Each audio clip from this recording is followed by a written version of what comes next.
Praise the Lord. जय मसीह की। आज हम देखेंगे कुलुस्सियों अध्याय 3 पद 23। यहाँ पे इस प्रकार लिखा है, जो कुछ तुम करते हो तन मन से करो, यह समझकर कि मनुष्य के लिए नहीं परंतु प्रभु के लिए करते हो। प्रियो, आज हम यहाँ पे साफ रीति से देख सकते हैं कि आज हम जो कुछ भी करते हैं, क्या आज हम जो हमारा काम है क्या वो परमेश्वर के लिए है? क्या वो जो हमारा काम है क्या वो परमेश्वर के योग्य है? मतलब जो हमारे जीवन में हमारा काम जो होता है, दिन भर के जीवन में जो हमारा काम होता है, जो हमारा काम है, उसके दो तरह से हम देख सकते हैं। और हम इसको इस तरह से समझ सकते हैं जैसे हमारे जीवन में आत्मिक विषय है, जैसे प्रार्थना करना, ये हमारा दिनचर्या है। जैसे हम शुरुआत करते हैं प्रार्थना करना, आराधना करना हो सकता है, संगति करना, उपवास रखना, बाइबल पढ़ना। जब ये सब हम करते हैं तो हम समझते हैं कि ये हम प्रभु के लिए कर रहे हैं, परमेश्वर के लिए कर रहे हैं। उसी रीति से हमारा और एक जीवन है जो हम अपने शारीरिक जीवन को पूरी करने के लिए करते हैं। जैसे कि ऑफिस जाना होता है, अगर स्टूडेंट हैं तो हमारा पढ़ना होता है, और एक होता है कि हमारे ऊपर हमारे परिवारों का जिम्मेदारी होता है जो हमें पूरी करनी होती है। तो ये सब चीज़ जो हम करते हैं ये हम लोगों के लिए करते हैं। जैसे कि अगर किसी कंपनी में हम काम करते हैं, वहाँ से हमें सैलरी मिलती है, तो वो काम हम उस कंपनी के लिए करते हैं। तो परमेश्वर का वचन क्या कहता है, जो कुछ तुम करते हो वो लोगों के लिए नहीं परंतु प्रभु के लिए होना चाहिए। जो कुछ का मतलब है, जैसे हमारे दिन जब शुरू होता है और दिन भर में जितना काम होता है, आत्मिक जीवन का तो काम है जो हम करते हैं, प्रार्थना करना, आराधना करना, लेकिन शारीरिक रीति से भी जो हम कार्य करते हैं वो कार्य भी परमेश्वर की महिमा के योग्य होना चाहिए। वो दिन समाप्त होने तक, सुबह से लेकर शाम तक में जो कुछ भी हम करते हैं वो उस कामों के द्वारा परमेश्वर की महिमा होने पाए। जो भी हम काम करते हैं पूरे मन से करें, ये सोच के नहीं कि ये लोगों के लिए है, बल्कि ये करें कि ये परमेश्वर के लिए है। क्योंकि इससे क्या होता है कि हमें हमेशा हमारे मन में ये रहेगा कि ये मैं परमेश्वर के लिए कर रहा हूँ, तो हम बुराई से बचे रहेंगे, पाप वाले कामों को करने से हम क्या बचे रहेंगे। एग्जाम्पल के लिए हम बाइबल में देख सकते हैं, प्रेरित उसका 5 अध्याय में यहाँ पे एक घटना के बारे में बताया गया है, जहाँ पर हनन्याह और सफीरा जो है वो पतरस के सामने झूठ बोलते हैं। और वो क्या झूठ बोलते हैं? जब हनन्याह पतरस के सामने झूठ बोलता है तो पतरस उसको पूछता है, हे हनन्याह, शैतान ने तेरे मन में यह बात क्यों डाली कि तू पवित्र आत्मा से झूठ बोला?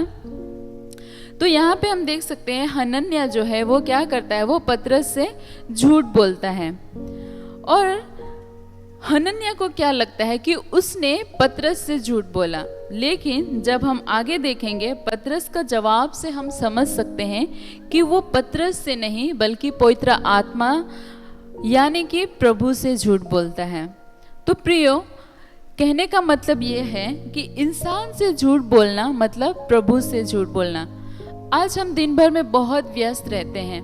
बहुत व्यस्त रहने की वजह से हो सकता है कि कुछ काम ऐसा हो कि जल्दी हो जाए, इस वजह से हम कई जगह में कई बार हम झूठ बोल जाते हैं, कई बार हम ऐसे करते हैं। तो प्रियो, यहाँ परमेश्वर का वचन हम साफ साफ देख सकते हैं, झूठ बोलना, इंसान से झूठ बोलने का अर्थ है, अगर आप मसीह में हैं और अगर आप किसी इंसान से झूठ बोल रहे हैं तो इसका मतलब कि है कि आप क्या परमेश्वर से झूठ बोल रहे हैं। तो हमें क्या करना है, अगर आप ये सोच के चल रहे हैं कि आज दिन भर मैं जो कुछ भी करूँगी वो परमेश्वर की महिमा के लिए करूँगा, तो हमें इन सब बातों से, झूठ बोलने से अपने आप को बचाना है।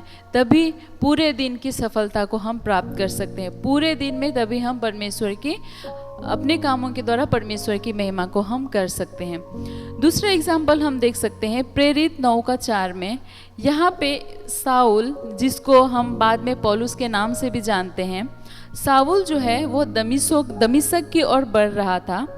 और जब साउल अपने काम के लिए जा रहे थे तब स्वर्ग से एक रोशनी आई और एक आवाज़ उसके कान पे पड़ा, और आवाज़ ये था, हे साउल तुम मुझको क्यों सताते हो।